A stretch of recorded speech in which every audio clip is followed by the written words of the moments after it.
அனைவருக்கும் வணக்கம். ஆ எப்பொருள் யார் யாரை கேட்கணும் அப்பொருள் மெய்ப்பொருள் காண்பது. இந்த தத்துவ வகுப்புல பார்த்தீங்கன்னா, இந்த உண்ணா நோன்பை எப்படி முடிப்பது? உண்ணா நோன்பு எல்லாரும் தொடங்குவாங்க.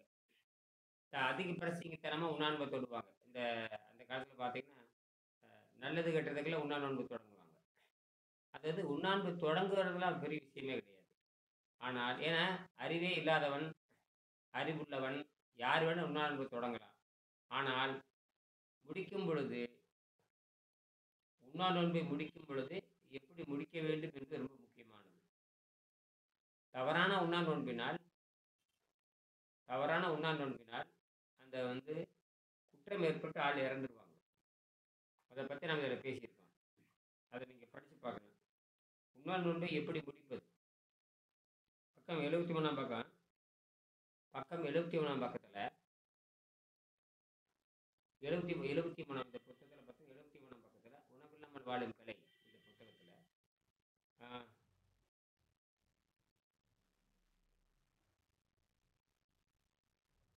உண்ணா நோன்பை முடிக்கும் பொழுது சாப்பிடும் ஆகாரம் உண்ணா நோன்பை போலவே மிக முக்கியமானது. அது படிங்க, அப்படியே 73 பக்கம் படிங்க.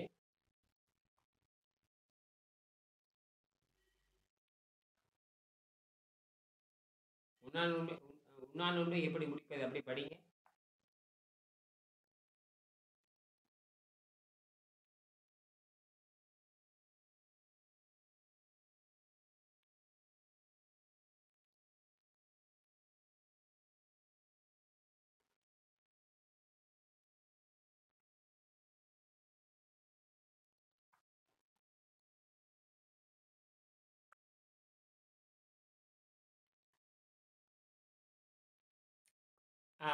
அந்த உண்ணா நோன்பை தொடங்குவது, அதாவது உண்ணா நோன்பை தவறாக முடித்து விட்டால் அது தவறான நிலையில போய் முடியும்.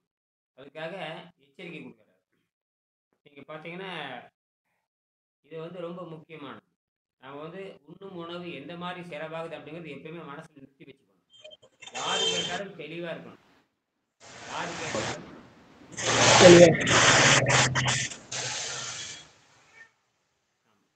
யார் கேட்டாலும் உண்ணும் உணவு எப்படி செலவாகிறது, உடம்பு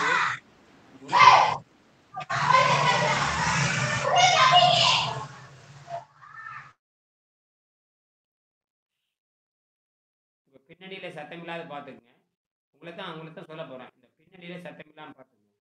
உங்க பின்னணியில சத்தம் பாத்துங்க. நீங்க அதை பேசுங்க. இப்ப நீங்க உணவு சாப்பிட்றீங்கன்னு வச்சுக்கோங்க. ஒரு உணவு சாப்பிட்றேன், நான் உணவு சாப்பிட்றேன், திடீர்னு உணவு சாப்பிடுகின்ற பொழுது என்னுடைய உணவு இந்த உடம்பை எப்படி செலவு பண்ணுது சொல்லுங்க.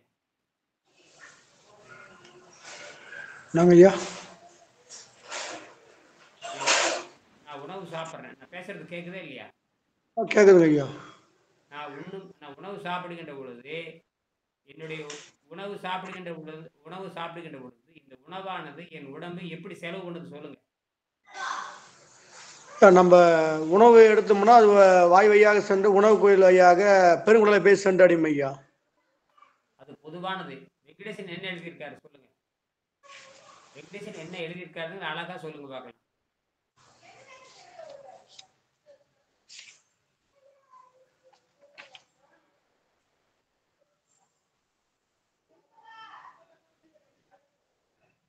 மனசுல ஏற்றி இருக்கணும். உங்க மனசுல ஏற்றிட்டு தான் சொல்லணும். அது ஒரு படிச்சுக்கங்க. சரி, படிக்கிறேங்க. 71 பக்கம். அது ஏற்கனவே படிச்சிருக்கீங்க இல்லையா? படிச்சிருப்பீங்க. ஆமாங்க ஐயா. இருங்க. நீங்க என்ன உள்வாங்கி இருக்கிறீங்க அப்படியே சொல்லுங்க. அதன்படி தான் நீங்க சொல்லணும். ஓகேங்க ஐயா. அதன்படி தான் சொல்லணும். அப்படி பார்த்துட்டு ஒரு தடவை பார்த்துட்டு அப்படியே மனப்பாடமா சொல்லுங்க பார்க்கலாம். இந்த 1வது 2வது, அதாவது நாம் உண்ணும் உணவு எந்த விதமாக செலவாகிறது என்பதை கொஞ்சம் படித்ததெல்லாம் மறந்து விட்டு. சரிங்க. அதாவது நம்ம உண்ணும் உணவு சாலிட் வேஸ்டா மாறுதுங்க ஐயா. 2வது சாலிட் வேஸ்ட் என்பது பலமாகவும் தினமும் கழிவாகவும் வெளியேறப்படுகிறது. 2வது பாயிண்ட் தேவையற்ற அந்த உப்பு நீர்கள் சிறுநீர் வழியாகவும் மூலமாக வெளியேறும் ஐயா நமக்கு. 3வது பார்க்கின்ற போது இரவில் நான் சாப்பிட்ட உணவு வாய்ப்பகுதியில் வந்து தொண்டை பகுதியில் வந்து நாக்கு பகுதியாகவும் வாய்ப்பகுதியில் ஒரு விஷமாக படியும் ஐயா. ம் 3 பாயிண்ட்டுங்க ஐயா. அதை என்ன பண்றீங்க? அதை சுத்தம் செய்வதற்கு காய்களையும் கீரைகளையும் சாப்பிட்டு மலமாக வெளியேற்றிடும் ஐயா. எப்படி சாப்பிடுவீங்க காய்கறிகளை? அவிச்சு தாங்க ஐயா சாப்பிடணும். அதுல இருக்கிற மாதிரி சொல்லுங்க. பசித்த காய்கறிகள். சரி, இது அப்படியே இந்த பாடத்துல இருக்கிறவங்க அப்படியே சொல்லுங்க. அந்த பாடத்துல இருக்கிற மாதிரி அப்படியே சொல்லுங்க பார்க்கலாம். ஒரு பகுதி இரவில் விஷமாகவும் வாயிலும் உணவு பாதையிலும் படிந்து விடுகிறது. இதைதான் காலையில் பல் விளக்குவதன் மூலம் தொண்டை வரை சுத்தம் செய்கிறோம். உணவு பாதையில் படியும் விஷத்தையும் வேக வைத்த காய்கறிகள் மூலம் பெருங்குடலுக்கு கொண்டு வந்து வெளியேற்ற வேண்டும் என்று நீர் உணவு முறை கூறுகிறது. திருப்பி அதையே சொல்லுங்க, அப்படியே பார்க்காம சொல்லுங்க. நம்ம உண்ட உணவுகள் எல்லாம் பெருங்குடல்ல போய் தங்கிடும். அதை நம்ம தீர்மானம் செய்வதற்காக இரவுல வந்து வாய் வையா வந்து வாயில போயிட்டு விஷமா படிஞ்சிடும். தொண்டை பகுதியில் வந்து விஷமா படிஞ்சிடும். நாக்கில் வந்து மஞ்சள் தன்மை ஏற்படும். இதை போகிறதுக்கு நாம என்ன பண்ணோம் அப்படின்னு கேட்டீங்கன்னா, கருப்பட்டி வெள்ளமே சாப்பிடலாம். இல்லை புக்கில் இருக்கிற மாதிரி வந்து நான் ஒன்றும் சொல்லவே இல்லை. இருக்கிற மாதிரி அப்படியே சொல்லுங்க. ஏன் கற்பனையா பேசுறீங்க? இருக்கிற மாதிரி அப்படியே பேசுங்க. அந்த விஷத்தை இருக்குன்னா வேக வைத்த காய்கறிகள் கீரைகள் மசித்த கீரைகளை வச்சு நம்ம சாப்பிட்டு அதன் மூலம் பெருங்குடல்ல தங்கி கழுகுகளா வெளியேறுங்க ஐயா. இன்னொருக்கா அப்படியே படிங்க. மூணாவது விஷயத்தை மட்டும் அப்படியே படிங்க. இன்னொருக்கா அது இருக்கிற மாதிரி படிங்க. மூணாவது விஷயத்தை இப்படிதான் நீங்க சொல்லணும். ஒரு பகுதி இரவில் விஷமாக வாயிலும் உணவு பாதையிலும் படிந்து விடுகிறது. இதுதான் காலையில் பல் விளக்குவதன் மூலம் தொண்டை வரை சுத்தம் செய்கிறோம். உணவு பாதையில் விஷத்தை வேக வைத்த காய்கறிகளின் மூலம் பெருங்குடலுக்கு கொண்டு வந்து வெளியேற்ற வேண்டும் என்பது நீர் உணவு முறை கூறுகிறது. இப்படித்தான் சொல்லணும். ஓகேங்க ஐயா, ஓகேங்க ஐயா. எந்த மாதிரி சொல்லக்கூடாது. இப்படித்தான் சொல்ல வேண்டும். இதுதான் அறிவு. இதை வந்து சின்ன சின்னதை எதையும் மாத்தாம இப்படியே சொல்லணும். இப்படி சொல்றதுதான் ஓகேங்க ஐயா. இஷ்டத்துல இதை மாத்தக்கூடாது. புரியுதா? ஓகேங்க ஐயா. அந்த விரிவா கேட்டா சொல்லலாம். நாம வந்து தத்துவ பாடம் நடத்திட்டு இருக்கிறோம். நீங்களும் புரிஞ்சுக்கிட்டீங்க. நீங்க புரிஞ்சுக்கிட்டு செஞ்சு பார்த்துட்டீங்க இல்லையா? இருந்தாலும் நீங்க மனசு உள்வாங்க இருக்கீங்கிறத திருப்பி திருப்பி கேட்கறேன். புரியுதா? ஓகேங்க ஐயா. அப்ப இயற்கையாக பாருங்க, இப்ப 4 வகையில் செலவாகுதுன்னு தெரிஞ்சு போச்சு. இது வந்து 4 வகையில் செலவாகுது. சரியா? ஆமாங்க ஐயா. முதல் 2 நிலை எந்த மாதிரி இருக்குது, 2வது 2 நிலை எந்த மாதிரி இருக்குன்னு பார்க்கணும். முதல் 1, 2 எப்படி போகுது, 3 நாள் எப்படி போகுது. இந்த 1, 2 எப்படி போகுதுன்னு பாருங்க.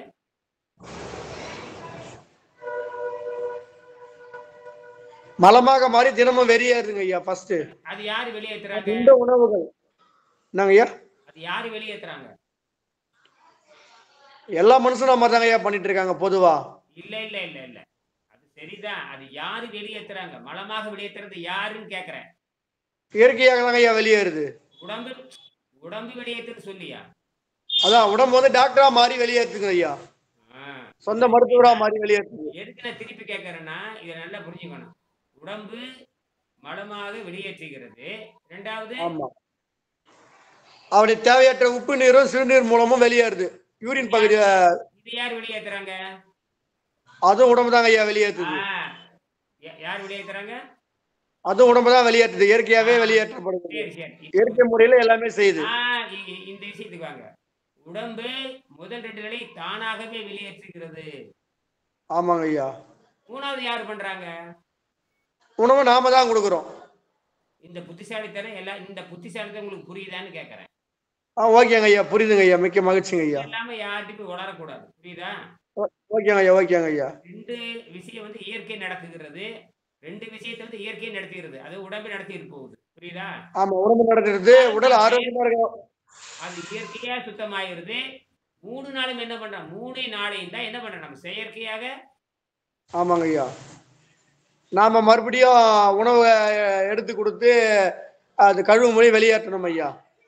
இப்ப 4வது படிங்க. இப்ப 4வது விஷயத்தை படிங்க. மீதி பகுதி முக்கியமாக ஸ்டார்ச் கொழுப்பாக உடலில் பல பகுதிகளில் தங்கி பல நோய்களுக்கு காரணமாகிறது. நீர் உணவின் மூலம் மாத கணக்கில் அதை கரைத்து எடுத்து பிறகு கடைசியில் சுத்தம் உடல் ஏற்படும். சரி. அப்ப 4வது பகுதியில என்ன புரிஞ்சுக்கிட்டீங்க? அப்ப சாதாரணமா 4வது பகுதியில என்ன நம்ம புரிஞ்சுக்கிட்டீங்க? ஐயா நம்ம சாப்பிட்ட உணவுகள் எல்லாம் டார்ச்சாக மாறி கொழுப்பு சத்தாக உள்ள தங்கிடுது, கழுகுகளாக ஸ்டார்ச் தங்கிடுது அப்படின்னு நம்ம சொல்லணும். ஸ்டார்ச் ஸ்டார்ச்சாக மாறுறதில்ல. ஸ்டார்ச்சாக மாறுறதில்ல. நீ ஸ்டார்ச் தான் நீ திங்கிற. புரியுதா? ஆமா, ஸ்டார்ச் தான் திங்கிறோம். அது வந்து கொழுப்பா உடல்ல தங்குது. அதனால இரு. அவசரப்பட்டுலாம் உள்ள பேசக்கூடாது. ஸ்டார்ச் ஓகேங்க தான் ஐயா. திங்கிறேன். ஆமா. ஸ்டார்ச் தான் கொழுப்பாக மாறுது. என்னது? ஓகேங்க ஐயா. என்ன சாப்பிடுறீங்க நீங்க? ஸ்டார்ச் டார்ச் திங்கிறீங்க. சாப்பிடுறோம், டார்ச் கொழுப்பா மாறுது. கொழுப்பாக மாறி உடலில் அது படிங்க. உடலில் குடலில் கொண்டு வந்து வெளியேற்ற வேண்டும் என்று நீர் உணவு ஸ்டார்ச் கொழுப்பாக மாறி என்ன ஆகுது? மாறி பல பகுதிகளில் தங்கி பல நோய்களுக்கு காரணமாகிறது. இதுவே திருப்பி அதை படிங்க. டார்ச் கொழுப்பாக உடலில் பல பகுதிகளில் தங்கி பல நோய்களுக்கு காரணமாகிறது. அப்ப உலகத்துல யார் ஸ்டார்ச் திங்கிறாங்க? மனிதனாகிய நாம தான் தின்னுட்டு இருக்கோம். இதுதான் மண்டையில ஏற்றிக்கணும். புரியுதா? உலகமே ஸ்டார்ச் தான் தின்றது.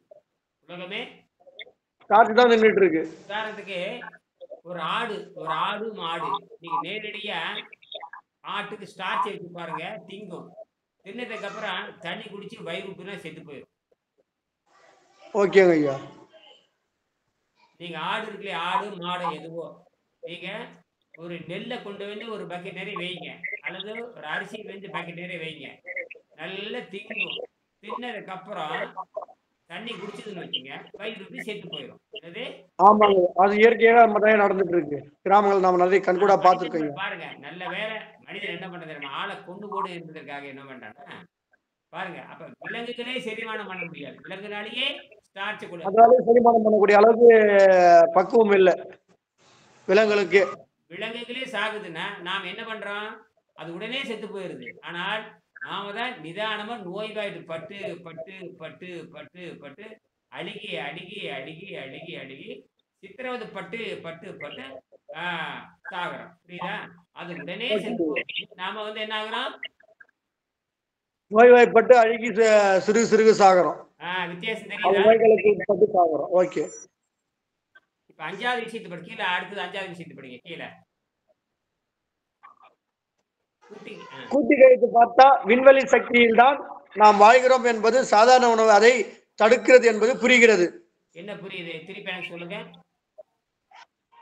கூட்டி கழித்து பார்த்தால் விண்வெளி சக்தியில் தான் நாம் வாழ்கிறோம் என்பது சாதாரண உணவு அதை தடுக்கிறது என்பது புரியும் அப்படின்றார் வெங்கடேஷ் ஐயா. அது உண்மைதாங்க ஐயா. ஏன்னா நீங்க இந்த உடம்பு எப்படி செலவாகுதுன்னு பார்த்துட்டோம்னா, இந்த உடம்பு 4 வகையில செலவாகுது. முதல் 2 அது இயற்கையா செலவாயிருது. பின்னாடி 2 நாம தான் செயற்கையாக செய்ய வேண்டும். ஆமாங்க ஐயா. 2 வந்து இயற்கையாக நடக்குது, 2 வந்து செயற்கையா நடக்குது.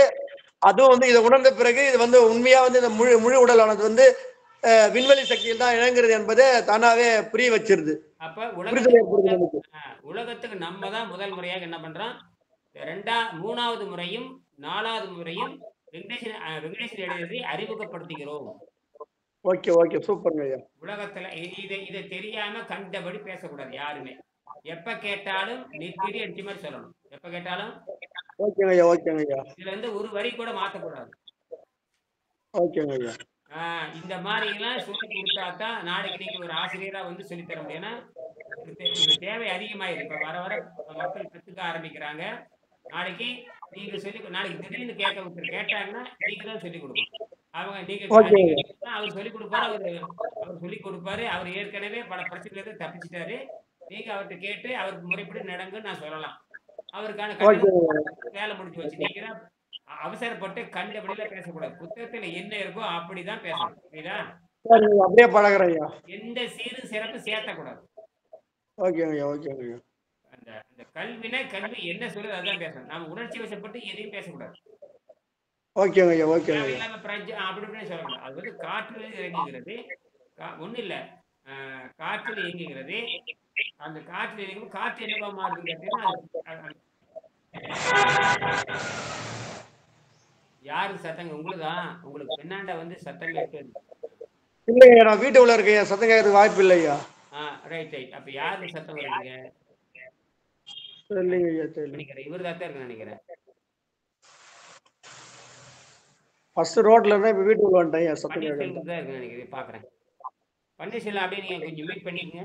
இல்லையா, நான் இல்ல மியூட் பண்ணி தான் இருக்குது. இப்பதான் ஆன் பண்ணி மியூட் நாராயணன் மியூட் உங்களுக்கு பண்ணி. சரி. ஏன்னா இந்த கார் சத்தம் வந்துகிட்டே நாராயணன் இருக்கு. சார். ரெக்கார்ட் ஆகுது. கார் சத்தம் இங்க வந்துகிட்டே இருக்கு. எங்க இருந்து கார் சத்தம்? யாரு வீட்டுக்கு பின்னாடி கார் போயிட்டு இருந்து வந்து. சரி. சொல்லுங்க ஐயா. சரி அவ்வளவுதான். இது ரொம்ப நல்ல மனசுல உருவாங்கிக்கணுங்க ஐயா. ஓகேங்க ஐயா, ஓகேங்க ஐயா. ஒரு நிமிஷம் உங்களை மீட் பண்ணுங்க. ஒரு நிமிஷம் உங்களை மீட் பண்ணுங்க.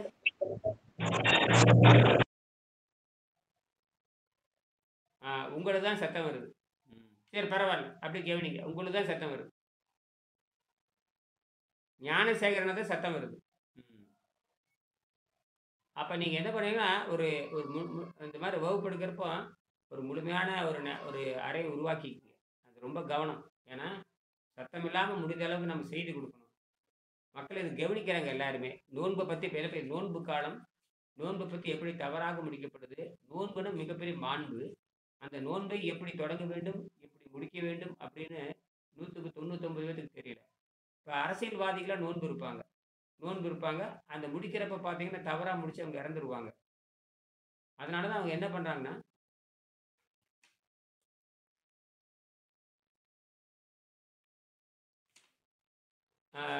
நோன்பு தொடங்குவதும் நோன்பு முடிப்பதும் ரொம்ப ரொம்ப முக்கியம்.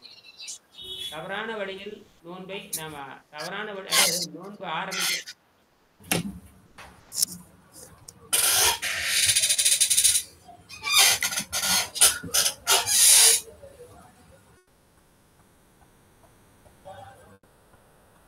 சரி. இப்போ 22வது பாடத்துல திருக்குறளில் சில முக்கியமான பகுதிகள், அதாவது இப்போ நோன்பை புரிஞ்சிருப்பீங்க. நோன்பு வந்து தப்பான முறையில் முடிக்க முடியாது. அதே நேரத்தில் நாம் சாப்பிடுகின்ற உணவு உடம்பு எப்படி செலவு பண்ணுன்னு நம்ம தெரிஞ்சுக்கணும். யார் கேட்டாலும் இந்த 4 விஷயத்தை சொல்லிட்டு 5வது விஷயம் கூட்டி கழித்து பார்த்தால் நாம் விண்வெளி சக்தியை தான் வாழ்கிறோம். அது சாதாரண உணவை தடை செய்கிறது. சாதாரண உணவு அதை தடை செய்கிறது என்று புரிந்து கொள்ள வேண்டும். இந்த 5 வாக்கியம் ரொம்ப ரொம்ப ரொம்ப ரொம்ப முக்கியம். இது மாற்றவே கூடாது. ஆனால் இது வரைக்கும் யாரும் உலகத்தில் சொல்லாதது. எல்லாரும் பண்டு வளர்க்குறாங்க. ஆனால் தொண்டைக்கு யாரும் வளர்க்குறது எல்லாரும் அது உள் சுத்தம் தான். நம்ம மேலே குடிக்கிறோம், அது புற சுத்தம். தண்ணி போட்டு நம்ம குடிக்கிறது புற சுத்தம். மேலே குடிக்கிறது புற சுத்தம். அகசுத்தத்தை நம்ம தொடங்குறோம். உள் சுத்தத்தை தொடங்குறப்போ பல்லு தொண்டை வரைக்கும் தான் தொடங்குறோம். அது இயற்கை நமக்கு என்ன பண்ணுதுன்னா இந்த நாத்தத்தின் காரணமாக இந்த முட்டாள் இயற்கை எச்சரிக்குது. இப்போ பல்லு விளக்குற நாக்க சுத்தம் பண்ற, தொண்டை வரை நீ சுத்தம் பண்ற, அந்த தொண்டைக்கு கீழே 33 அடி இருக்குது.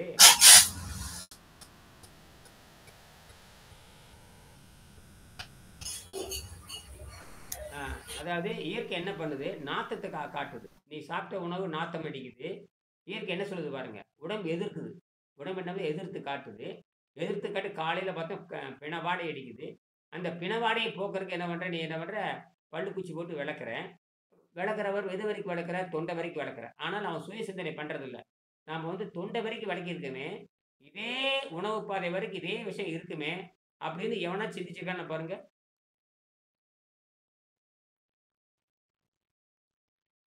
உலகத்தில் எவனா சிந்திச்சிருக்கானு பாருங்க. இந்த நோபல் பரிசு பெற்ற விஞ்ஞானிகள், இந்த ஆங்கிலம் படிக்கிற அறிவாளிகள் எவனா சிந்திச்சிருக்கானு கேட்குறேன். ஆங்கிலம் படிக்கிற அறிவாளிகள், ஆங்கிலத்தை படிச்சுட்டு அறிவாளி மாதிரி பேசுறானுங்களே, ஆங்கிலம் படிக்கிற முட்டாள்கள் அல்ல தமிழ் பேசுகின்ற அறிவாளிகள் என்னைக்காவது சிந்திச்சிருக்கானுங்களா? ஒருத்தன் தமிழ் பேசுகின்றவனும் சிந்திக்கல, ஆங்கிலம் பேசுறவனும் சிந்திக்கல. ஆனா தமிழ்ல தான் இந்த அறிவியலே இருக்குது. ஆனால் ஏன் தமிழர்கள் இதை ஆராய்ச்சி பண்ணவே இல்லை? எல்லாரும் தமிழ் பேசிட்டு தான் இருக்கிறோம். தமிழ்ல தான் இது இருக்கு. திருமந்திரம் தமிழ்ல தான் இருக்கு. ஆனா ஏன் இந்த தமிழர்கள் ஆராய்ச்சி பண்ணலன்னு கேட்கிறேன். காரணம் இவன் ஆங்கிலத்துல காரணம் என்ன பண்ணிட்டான்னா, இவனுக்கு செய்முறை கேள்வி இல்லாதனால இவன் வீணா போயிட்டான். தமிழர்கள் ஏன் நோயாளியை மாறிட்டாங்கன்னா, வெள்ளைக்காரனுடைய சதித்திட்டத்தை புரிஞ்சிக்காம வெள்ளைக்காரன் என்ன பண்றான்னா, வெள்ளைக்காரன் தமிழ்நாட்டில் செய்முறை கல்வி முடிச்சதே வெள்ளைக்காரன் தான். வெள்ளைக்காரன் பிரிட்டிஷ்காரன் இந்தியா பூரா கான்வென்ட் நடத்தினான். அதாவது இந்த வெள்ளைக்கார முட்டாள் இருக்கான் இல்லையா, இந்த வெள்ளைக்கார முட்டாள் அறிவியலுங்கிற பேர்ல வெறும் அறிவியலுங்கிற பேர் அறிவியல் பாடத்தை நடத்திட்டு அறிவியலை எப்படி செய்யணும் காட்டாமையே போயிட்டான். என்னது, அறிவியல் பாடத்தை நடத்தியிருக்கான், இயற்பியல் நடத்தியிருக்கான், வேதியியல் நடத்தியிருக்கான், உயிரியல் நடத்தியிருக்கான், பிசிக்ஸ் கெமிஸ்ட்ரி பயாலஜி எல்லாம் சொல்லி கொடுத்துருக்கான். ஆனால் வெறும் பேப்பர்ல மட்டும் காட்டிட்டு ஒன்னா கூட செய்முறை செய்யாம காட்டாம போயிட்டான். இது படுபயங்கரமான சூழ்ச்சி. இது வந்து படுபயங்கரமான சூழ்ச்சி. அதே நாட்டில் அவன் நாட்டிலே கான்வென்ட் இருக்குது. எங்க நாட்டில் இங்கிலாந்துலேயும் கான்வென்ட் இருக்குது. அங்க முழுக்க முழுக்க செய்முறை தான். அங்க முழுக்க முழுக்க செய்முறை தான். ஆனா அதே வெள்ளைக்கார அந்த முண்டம் இந்தியாவில் பாடம் நடத்தும் பொழுது வெறும் பாடத்தை மட்டும் நடத்திட்டு இந்த இந்தியர்கள் முட்டாளாக்கணுங்கிறதுக்காக அறிவியல் பாடத்தை மட்டும் நடிச்சுட்டு அறிவியல் எதுவும் செஞ்சு காக்காம போயிட்டான். என்ன காரணம்?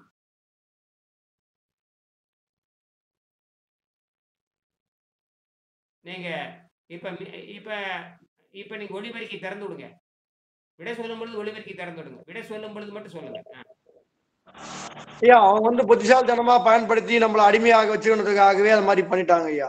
நாம வந்து சிந்திக்காம அவங்களுடைய கல்வி முறையை பயன்படுத்தி நம்ம இன்னைக்கு முட்டாளதான் இருக்கோம்.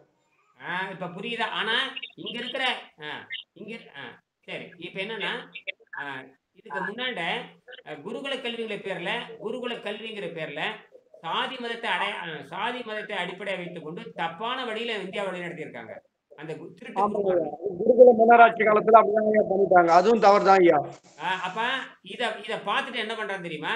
அறிவியல் சொல்லித்தரேன்னு சொல்லி போட்டு நீ அறிவியல் படிச்சுக்கோ, என்கிட்ட அடிமையாயிரும், உனக்கு சம்பளம் தரேன்னு சொல்லிட்டா. நீ அறிவியல் மட்டும் படி, செய்து காட்ட தேவையில்லை. நீ அறிவியல் மட்டும் படிச்சுக்கோ, நானும் உனக்கு செஞ்சு காட்ட மாட்டேன், நீ எனக்கு செஞ்சு காட்ட தேவையில்லை, நீ மனப்பாடம் பண்ணி நீ பாஸ் மார்க் வாங்கிட்டேன்னா எனக்கு அடிமையாருன்னு சொல்லிட்டு போயிட்டான். ஆமாங்க ஆமாங்க, அது மாதிரிதான் லைஃப் ஓடிட்டு இருக்கு எல்லாருடைய லைஃப். என்ன போச்சுன்னா இந்த திருட்டு குருமார்கள் கல்வி சொல்லி தரல, இவன் என்ன பண்ணிட்டான், இவன் செய்முறை காட்டாம வெறும் பாடத்தை மட்டும் நடத்தியிருக்கான். இவன் இந்த திருட்டு குருமார்கள் கல்வி சொல்லித்தரல, அவன் என்ன இந்த சூழ்ச்சியை புரிஞ்சுக்கிட்டு வெறும் பாடத்தை மட்டும் சொல்லிட்டு செய்முறை சொல்லி கொடுக்காம போயிட்டான். அப்ப 2 பேரும் தவறு பண்ணியிருக்காங்க. 2 பேருமே தவறு பண்ணியிருக்காங்க. இப்ப என்ன தவறு பண்ணியிருக்காங்க? இந்த குருமார்கள் சாதி மதத்தை காரணம் காட்டிட்டு இவனுக்கு கல்வி சொல்லி தரல, செய்முறை சொல்லி தரல. அவன் என்ன பண்ணிட்டான், இந்த காரணத்தை வைத்துக் கொண்டு அறிவியல் சொல்லித்தரது பேர்ல செய்முறை சொல்லித்தரங்க போயிட்டான். ஆமாங்க ஆமாங்க ஐயா. அப்ப 2 பேரும் என்ன, இந்த இடத்துல 2 பேர்த்து எப்படி எடை போடுவீங்க? ஆமாங்க, குருமார்கள்லாம் வந்து வர்ணத்தின் விஷயமா உயர்ந்தவர்களுக்கு மட்டும்தாங்க ஐயா சொல்லி கொடுத்துருக்காங்க. அந்த கல்வி பகுதி கூட தாழ்த்தப்பட்ட மக்கள் எல்லாம் யாருமே கத்துக்கூடிய அளவுக்கு அவங்க வெள்ளைக்காரன் என்ன பண்ணா சொல்லி கொடுத்தா செய்முறையை கத்துக் கொடுக்காம விட்டுட்டான். செய்முறையை கத்துக் கொடுத்தா நம்ம ஆளுங்க இன்னும் தெளிவாயிட்டு இருப்பாங்க இல்லையா. அது தன்னை அடிமையாவே வச்சு சுய வேலைக்காரனாவே நம்மளை வச்சுக்கணும். அப்ப 2 பேரும் அயோக்கியர்கள், புரியுதா? ஆமா ஆமாங்க ஆமாங்க ஐயா. யாருமே உண்மையை சொல்லி நமக்கு வழி நடத்தல. யாருமே செய்முறை செஞ்சு காட்டல. சரி, இதை வந்து இன்னைக்கு உங்களுக்கு ஒரு வீடியோ அனுப்பிச்சிருக்கும் பாருங்க. அந்த வீடியோ பார்த்தா தெரியும். இந்த வீடியோல பாத்தீங்கன்னா சுபாஷ் சந்திர போஸ் எந்த மாதிரி கஷ்டப்பட்டார். சுபாஷ் சந்திர போஸ் வந்து இவரே ஜெகதீஷ் மன்னிக்கவும் ஜெகதீஷ் சந்திர போஸ், அவர் இந்தியாவின் மிகப்பெரிய விஞ்ஞானி, இயற்பியல், வேதியியல், உயிரியல், அவர் தான்.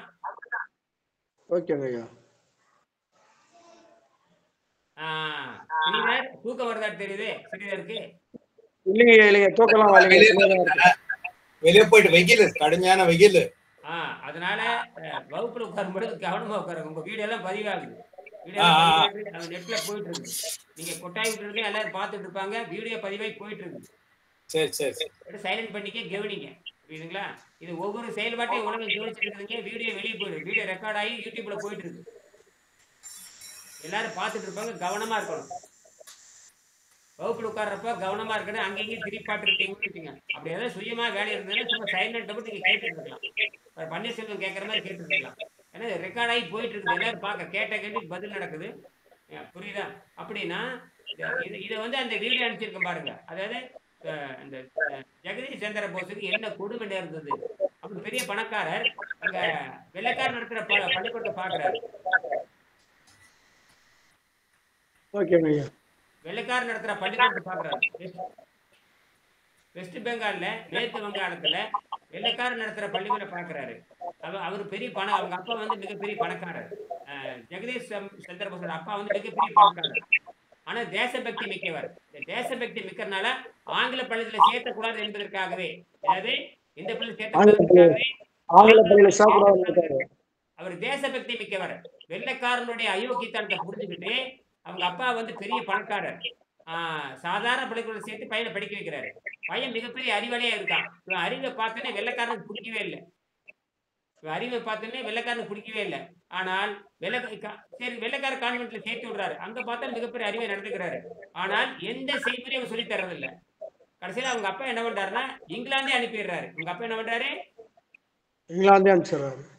இங்கிலாந்து போய் பார்க்கும்போது தான் தெரியுது அங்க முழுக்க முழுக்க செய்முறை. அங்க முழுக்க முழுக்க செய்முறையா இருக்கு. அதை பார்த்தோன்னா அதிர்ச்சி அடைகிறாரு. அதை பார்த்தோம்னா அதிர்ச்சி அடைகிறாரு.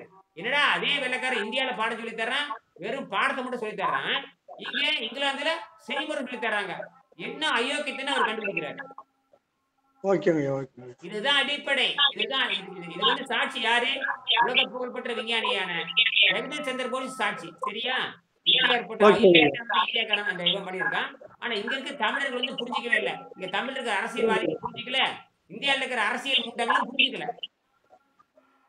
இந்த ஆசிரியர் பண்ண அயோக்கியத்தனம், சாதி மதத்தால் ஆசிரியர் பண்ண அயோக்கியத்தனத்தினாலும் வெள்ளைக்காரர் மாயை காமிச்சு நம்மளை அடிமையாக்கியிருக்காரு. இந்த தமிழ்நாட்டில் இருக்கிற அரசியல் முட்டைகளுக்கு புரியல, இந்தியாவில் இருக்கிற அரசியல் முட்டைகளுக்கு எவனுக்கும் புரியல. எல்லாம் ஓட்டு பொறுக்குகிற அரசியல்வாதிகள். என்னது ஓட்டு பொறுக்கிற இந்தியாவில் தமிழ்நாட்டு ஓட்டு, ஏன்னா இந்த ஓட்டு பொறுக்கிற அரசியல் முறையை கொண்டு வந்தது வெள்ளைக்காரன் தான். இந்த ஓட்டு பொறுக்கிற முறையை யாரு கொண்டு வந்தாங்க தெரியுமா? கட்சி சார்பு அரசியல் கொண்டு வந்தா ஓட்டு பொறுக்கிற முறை கொண்டு வந்து வெள்ளைக்காரன் கொண்டு வந்தான். அதனால இந்தியாவில் வந்து யாரும் நல்லவர்களே, இந்தியாவில் இருக்கிற அத்தனை எம்பியும் ஊழல்வாதிகள். இந்தியாவில் இருக்கிற அத்தனை எம்பியும் ஊழல்வாதிகள். இந்தியாவில் இருக்கிற அத்தனை அமைச்சர்கள் ஊழல்வாதிகள் தான், திருட்டு பயல்கள். ஏன்னா நல்லவர்களே இந்தியாவில் கிடையாது. நல்லவர்களே காமராஜர் மாதிரி யாரும் இல்லைங்க ஐயா. காமராஜர் போல காந்தி போல யாரும் இல்லை. அப்படி அரசியல் இருந்தா நல்லா இருந்திருக்கு ஐயா நம்ம நாடு. இந்த அரசியல் முறையை கொண்டு வந்தது வெள்ளைக்காரன் தான்.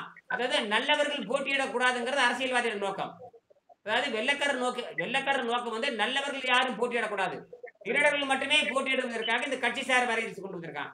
திருடர்களுக்கு மட்டுமே போட்டியிட வேண்டும் என்பதற்காகவே கட்சி சார்பு அரசியலை கொண்டு வந்திருக்கிறான். கட்சி சார்பு அரசியல் கொண்டு வந்துட்டு எந்தெந்த நாட்டுக்கு போய் அடிமையாக்கணும் அங்க வந்து வெறும் பாடத்திட்டம் மட்டும் சொல்லி கொடுத்து செய்முறை கேள்வி சொல்லி கொடுக்காம போயிட்டான். அப்ப ரெண்டு வேலை பண்ணியிருக்கான். கட்சி சார்பு அரசியல் கொண்டு வந்து உலகத்துக்கு எடுத்திருக்கிறான். வெறும் மனப்பாட கல்வி கொடுத்துட்டு, மதிப்பெண் கல்வி முறை கொடுத்துட்டு இந்தியாவுக்கு எடுத்திருக்கிறான். கட்சி சார்பு அரசியல் கொடுத்து உலகத்துக்கு எடுத்திருக்கிறான். கட்சி சார்பு அரசியல் கொடுத்துட்டு உலகத்துக்கு எடுத்திருக்கிறான். மதிப்பெண் கல்வி கொடுத்துட்டு இந்தியாவுக்கு எடுத்திருக்கிறான். என்ன புரியுது? திருப்பி சொல்லி பார்க்கலாம். கட்சி சார்பை வச்சு உலகத்துக்கு எடுத்திருக்காங்க. மத சார்பத்தை வச்சு நாட்டை எடுத்திருக்காங்க. அரசியல்வாதிகளுடைய திட்டம். செய்முறை கல்வி இல்லாம கல்வி எடுத்திருக்கிறான். செய்முறை கல்வி இல்லாமல் இந்தியாவுக்கு எடுத்திருக்கிறான். கட்சி சார்பு அரசியல் கொண்டு வந்து, கட்சி சார்புனா நல்லவுக்கு போட்டியிட முடியாது, திருடர்கள் தான் போட்டியிடுவாங்க. திருடர்கள் தான். தமிழர்கள் என்ன பண்ணாங்க தெரியுமா? ஆதி காலத்துல குடவோலை முறைன்னு ஒண்ணு கொண்டு வந்தாங்க. குடவோலை முறை, நல்லவர்கள் மட்டும்தான் போட்டியிடணும், செலவே செய்யக்கூடாது. என்னது? செலவே செய்யக்கூடாது. ஆமாங்க ஐயா. அந்த குடவோலை முறையும் குருகுல கல்வி முறையும், குருகுல கல்வி முறை முதல்ல வரணும். உலகெங்கும் குடவோலை முறை வரணும். இந்த கட்சி சார்பு அரசியல் உலகெங்கும் ஒழிக்கப்பட வேண்டும். ஆமாங்க ஐயா. கட்சி சார்பு அரசியல் எங்க கொண்டு போகணும்? உலகமுறம் ஒழிக்கப்பட வேண்டும். உலகமுறம் ஒழிக்கப்பட வேண்டும். அது இந்தியாவில் அப்படி கொண்டு வந்தா இந்தியாவே தூய்மை நாடா மாறும். ஆனால் இந்தியாவில் அத்தனை எம்பிகளும் அரசியல்வாதிகளும் அத்தனை திருட்டு பயல்கள் தான். பல குற்றங்கள் இருக்குது. கொலை குற்றம் இருக்குது, கற்பழிப்பு குற்றம் இருக்குது, கொள்ளையடிச்ச பணம் கோடிக்கணக்கில் கொள்ளையடிச்சு இருக்குது. காந்தி எளிமையாக வாழ்ந்தார். இந்தியாவில் இருக்கிற ஒரு மந்திரி கூட எளிமையாக கிடையாது. காந்தி எளிமையாக வாழ்ந்தார். லண்டன் போற கூட எளிமையா போனார். லண்டன் போயிட்டு வரும்போது எளிமையான நாடுகள் தான் போயிட்டு வந்தார். ஆனால் அத்தனை அரசியல்வாதிகளும் திருட்டு பயலுங்க. என்னது? எல்லாமே திருநங்களா இருக்காங்க. அரசியல்வாதிகள் அனைவரும். பாராளுமன்றத்தில் நேற்று ஒருத்தர் கேட்டாரு, காந்தி எவ்வளவு எளிமையா வாழ்ந்தாங்க, நம்ம நாட்டு